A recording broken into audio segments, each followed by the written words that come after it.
Test 1.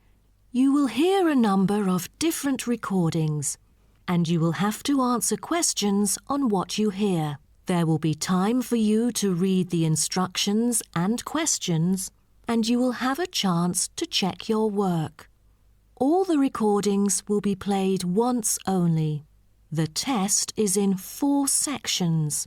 At the end of the test, you will be given 10 minutes to transfer your answers to an answer sheet.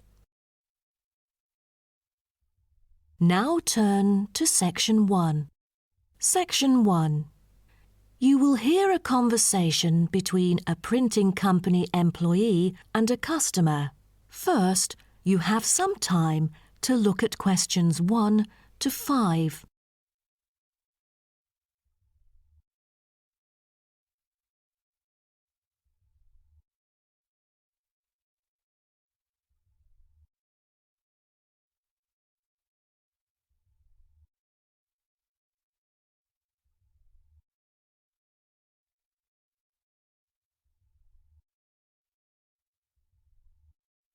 You will see that there is an example which has been done for you. On this occasion only, the conversation relating to this will be played first. Good afternoon. Welcome to Matrix Printing. I'm John Smith. How can I help you?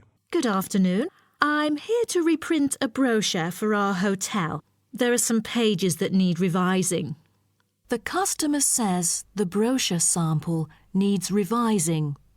So, brochure has been written in the space. Now we shall begin. You should answer the questions as you listen, because you will not hear the recording a second time. Listen carefully and answer questions 1 to 5.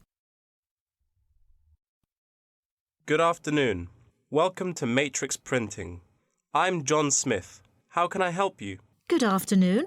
I'm here to reprint a brochure for our hotel. There are some pages that need revising. Sure. How may I address you? Oh, I'm Mary Jane from Central Hotel Chains. Nice to meet you. I've got samples of the previous version. I assume it is your company's advertising brochure. Yes. What exactly is the problem?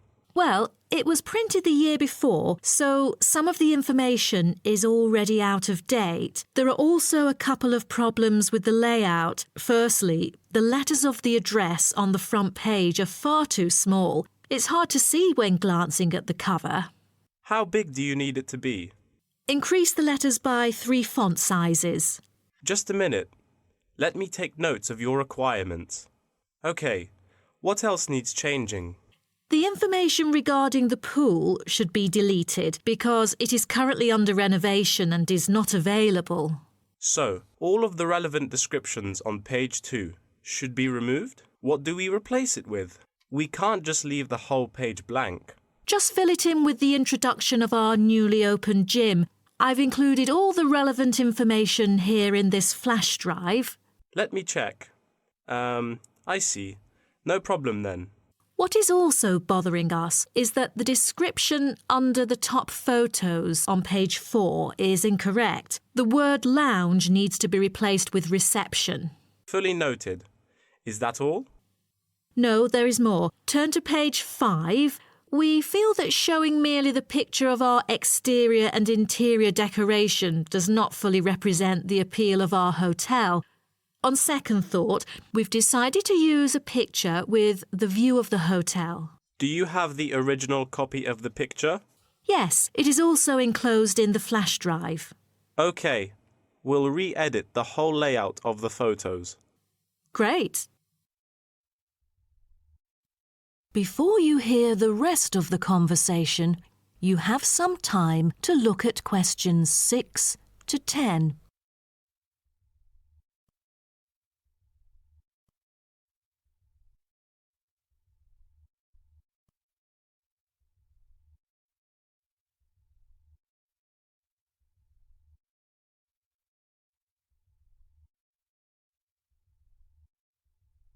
Now listen and answer questions 6 to 10. Let's turn to the next page. Yes. What's wrong with that? It seems perfectly fine to me. At first sight, it seems fine, but according to the feedback of the customers, the prices do not stand out. So, we want to change the print from black to red to make it pop out. Okay, I've made notes of all of your requests. Is there anything else? I appreciate it. Just one final request. Could you translate the whole brochure into Spanish? We have customers worldwide, you know, especially those from Latin countries. No problem. What about other languages, like Japanese, Chinese, or German? These are our most popular target languages. I have to ask the manager about the Chinese version. There's been a surging number of Chinese clients during recent years. However, we don't need German or Japanese translations, as we currently don't have many customers from those two countries. Sure. Just keep me updated. So, roughly, when could we get the revised print? We need it before the end of July. It's late June now. Roughly, it'll take 3 weeks to re-edit. So it will definitely be ready before the deadline. Great. To where shall we send the samples? The address is number 9 Green Drive, Clifton, NY 21300. How do you spell Clifton? CLIFFTON, Clifton. And the telephone number? It's 9030366602. Also, if you have any further questions, you can reach me through this number. Okay. That is the end of section 1. You now have half a minute to check your answers.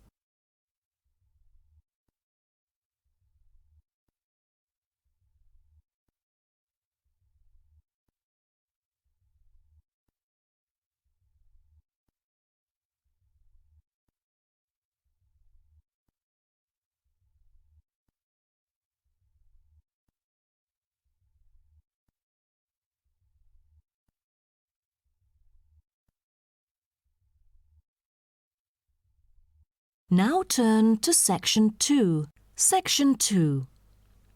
You will hear a guide talking to a group of visitors about a national park.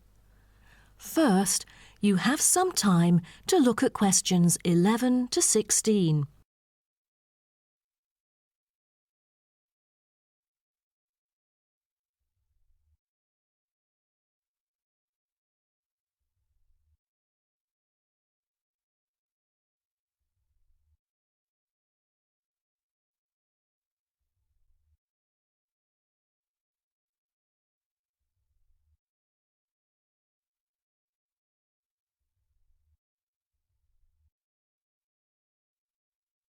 Now listen carefully and answer questions 11 to 16.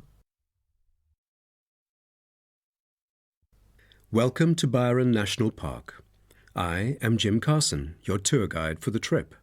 First, I'd like to give you some basic information about the park. Covering 7,000 acres of land and spanning across 3 states, Byron National Park was established to protect the area's most spectacular scenic values. With unique geological features, natural history, and native plant and animal life, it is an ideal destination for recreation as well as research purposes. The park has a breathtaking waterfall connecting the longest river in the country, but it is most renowned for having the largest subtropical rainforest worldwide. There are many layers of tall, medium, and low vegetation growing with seasonal variations in the park. It is a place where the air seems green. Ardent hikers can find an awesome array of options here. Apart from the dense green rainforest, tourists can also hike along the mountain trail. Despite the stunning view, taking photos is not advised on the way up, I'm afraid, as one might get distracted and the narrow trail by the sheer cliff is quite dangerous. When you reach the top of the mountain, there is nothing better than having a picnic under the trees with your family. Accompanied mostly by wildlife, walkers as well as cyclists may find the bush track a good choice for having a tranquil time to themselves. As your tour guide, I suggest that only expert hikers take the creek circuit, because its beautiful and inspiring scenery through the subtropical jungle is paralleled by its physical challenges. A list of transport is available within the park. Bicycles are a popular choice, as it is the most flexible way to get around. Electric trams are temporarily closed for maintenance. Boat trips down the river are an ideal way to spend a tranquil afternoon. Rest assured that transport within the park is covered in the bill. Extreme sports is another highlight of the park. There are, for adventurous grown-ups, especially those who are comfortable with having a racing heart, scary as it may sound, it is actually safe to participate in extreme sports under strict instructions and close supervision. Abseiling is available regardless of the weather. It is a fun way to overcome fear of heights, gain new skills, and get an adrenaline rush. Bungee jumping and paragliding are also available, except for during the summer. At this point, you might worry about meals here.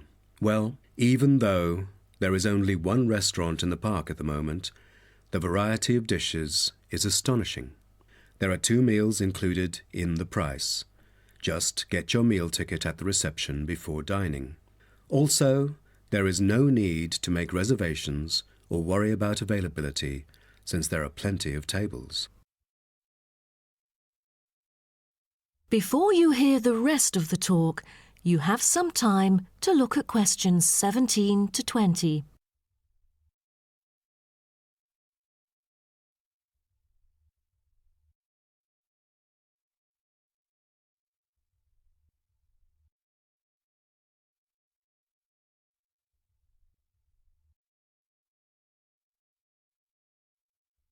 Now listen and answer questions 17 to 20.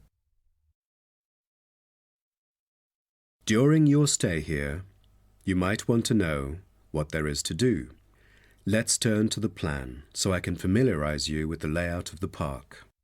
Most tourists would choose to stay in our guest house, located in the southeast corner. It features 63 tastefully appointed guest rooms, many of which offer spectacular views of the park. You'll find a home away from home at our guest house. But for those who want to experience the natural beauty up close, there is also a campsite. When you get out of the guest house, go straight ahead, turn right at the end of the road. To your left, there is a campsite amongst the trees where you could spend a night under the stars together with owls and chipmunks. If you look at the top left of the plan, you will notice a picnic area. You can either bring your own food, or we can deliver food to you. Barbecue is an option. The business centre is situated directly opposite the picnic area. It provides flexible, fully serviced offices, conferencing suites, meeting rooms, and is equipped with the latest multimedia facilities. Wired, as well as wireless, high-speed internet is available within the entire premises. The centre is designed to cater to both individual travellers and corporate groups.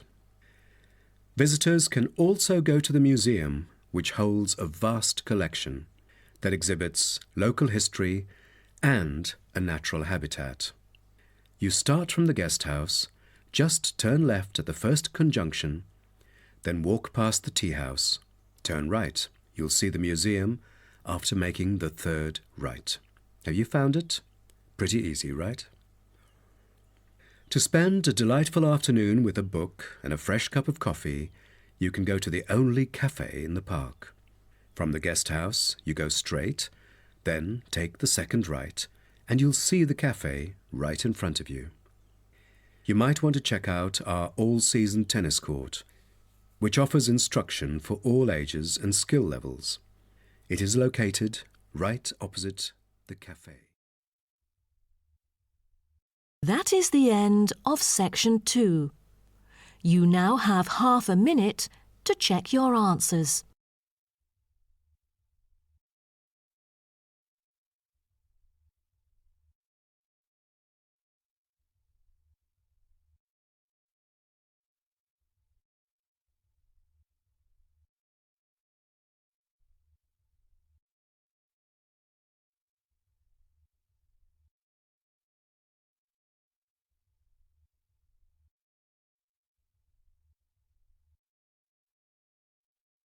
Now turn to Section 3. Section 3. You will hear two students called Helen and Paul talking to their tutor about a nursing course. First, you have some time to look at questions 21 to 24.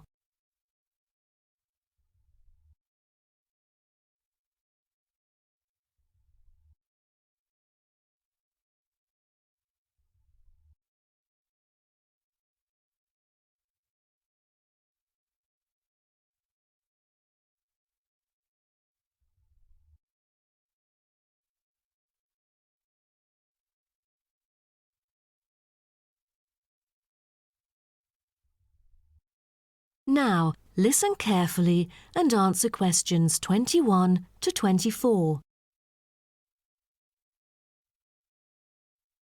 Helen and Paul, congratulations to you both for doing so well the past semester. You two have exhibited an impeccable performance during your first year in the nursing program. I'd like to get some feedback from the two of you to better improve the program and to provide guidance for our prospective students. I'd like to start with you, Helen. So, first of all, which aspect of the program impressed you? Well, to be honest, when I was enrolled into the course, I was expecting a group of classmates my age. But as I stepped into the classroom for the first time, I was surprised by the diversity. Most were in their 20s, but there were also those in the 30s or even 40s. As it turns out, the intergenerational communication has sparked intense debate and new thinking, and I think that's something special about the programme that I appreciate very much. What about you, Paul? What do you think of the program? For me, the group project we carried out last semester is another key feature of the program. The whole class was divided into 8 different groups, working on 8 prospective cases. Team-building sessions were conducted in a collaborative way most of the time. Comprised of 5 members, our group studied acute pancreatitis. During the process, we broke the task into different parts and assigned them to each member. We were then able to tackle the complex problem by pooling our knowledge and skills. More importantly, stronger links were established between the group members. Because of the project, we've all become good friends. That's true. According to graduates, group projects prepare them for the work world in which teamwork and collaboration are increasingly the norm. So tell me, Paul, what else do you like about the program?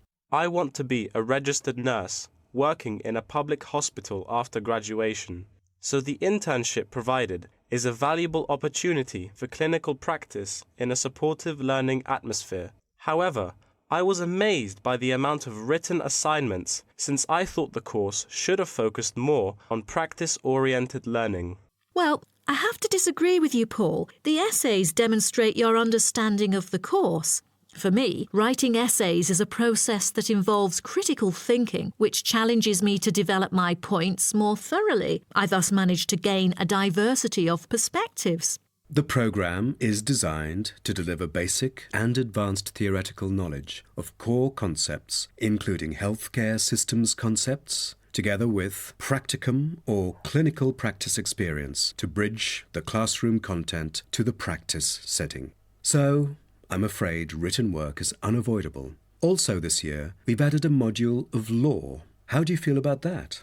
At first, we felt that learning law is kind of redundant and too time-consuming. After a few sessions, we realised that it is necessary in dealing with future medical disputes. Before you hear the rest of the talk, you have some time to look at questions 25 to 30.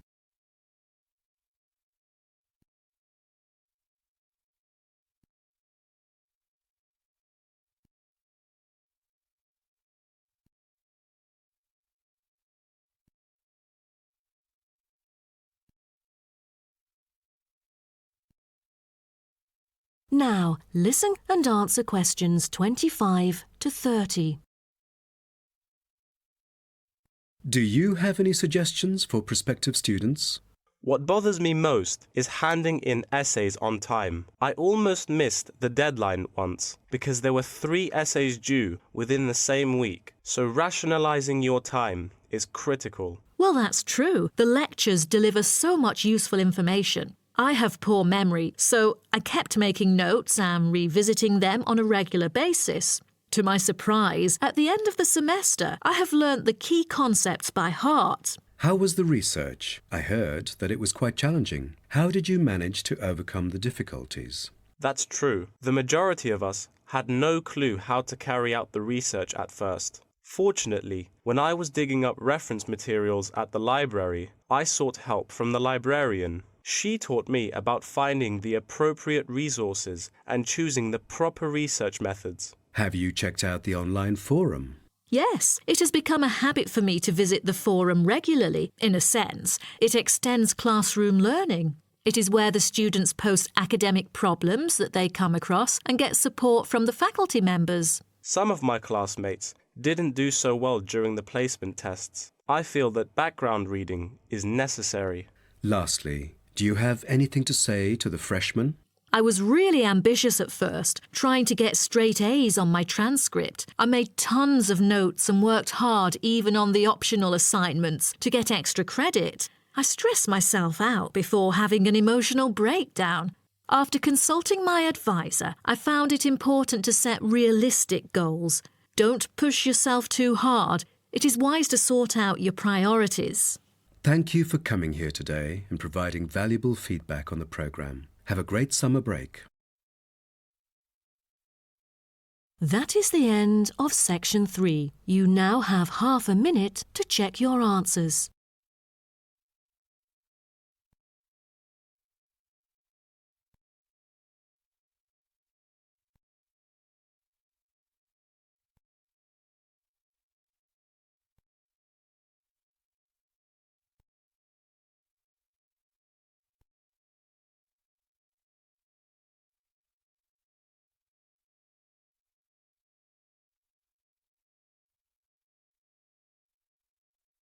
Now turn to section 4.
Section 4.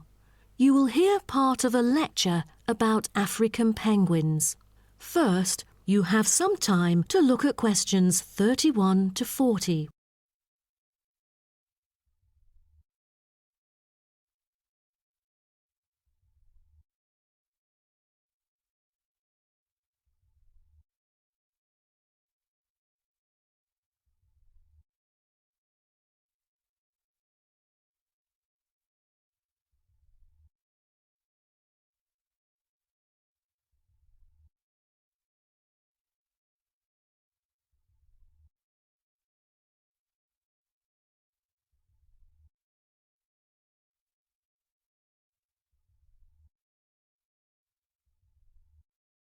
Now, listen carefully and answer questions 31 to 40.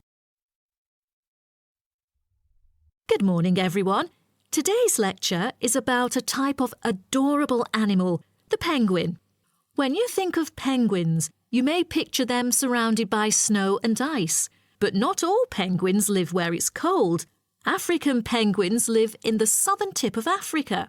They are usually found within 40 kilometres of the shore and on a number of its surrounding islands. African penguins are also known as jackass penguins because they make donkey-like braying sounds to communicate. African penguins can keep their body temperature at a stable level, but their land habitat can get quite warm, so there are a number of ways for them to stay cool. They limit their daylight movements on breeding sites on land to early mornings and early evenings to avoid too much sun. The pink glands above their eyes can help them cope with the temperate climates. Like other penguins, African penguins spend most of the day feeding in the ocean, which also helps keep them cool. Being a type of small to medium-sized penguin species, African penguins average about 60 centimetres tall and weigh up to 3.6 kilograms. They have a black stripe and a pattern of unique black spots on their chest. Males are larger than females and have larger beaks. Even though they are categorised as birds, African penguins aren't able to fly because of their heavy bones. Their wings are more like flippers that make them particularly suited for life in the water. When they're on land, their flippers and their tails help them keep their balance and walk upright. African penguins begin to breed at the average age of 4. When a male and female pair up, they tend to breed together for the rest of their lives. Most other penguins nest and lay their eggs out in the open, but African penguins have a different approach. They dig holes under bushes out of their own excrement, called guano, so they are sheltered from the sun and predators. The African penguins survive on a diet that is comprised mainly of marine organisms. They feed primarily on fish like sardines, along with the occasional squid and shellfish. But when normal food is in short supply, they eat tree roots as well. The streamlined body of the African penguin allows it to move through the water like a rocket, capable of reaching a speed of around 20 kilometers per hour when hunting for food.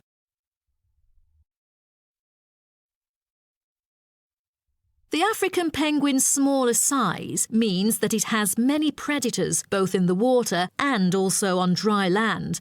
Their natural predators at sea include seals and sharks. The biggest threat to them on land is not just towards the adult penguins. The penguin chicks are sometimes taken by seagulls into the air and dropped from above. The seagulls could thus feed on them. At risk from predators, young penguins are protected for about 40 days after hatching by both parents. They will leave the colony when they are between 3 to 5 months old and will return a few years later. The entire surface of their body is densely covered with feathers, which fall off during the winter. This process is called molting and takes about 3 weeks to complete. During that time, they are unable to forage. Therefore, prior to this, African penguins spend about 5 weeks laying down fat deposits. They generally live between 10 to 15 years. However, many do not reach their full lifespan. Their population has drastically declined. Approximately 120,000 African penguins remain in the wild, and their population has decreased by 90% in the past 60 years. They are considered to be vulnerable and have been listed as being endangered. 2 major factors have contributed to their decline: They are struggling for nesting space due to human disruption and competing for food due to overfishing and pollution. With the limited number of breeding pairs, survivorship becomes difficult for African penguins. This makes them especially vulnerable as environmental conditions change or an outbreak of a disease occurs. For instance, avian malaria has caused 27% of the captive breeding penguins' deaths annually. The more genetic diversity there is within a species, the higher the likelihood that at least some of the individuals will adapt and survive. That is the end of section 4. You now have half a minute to check your answers.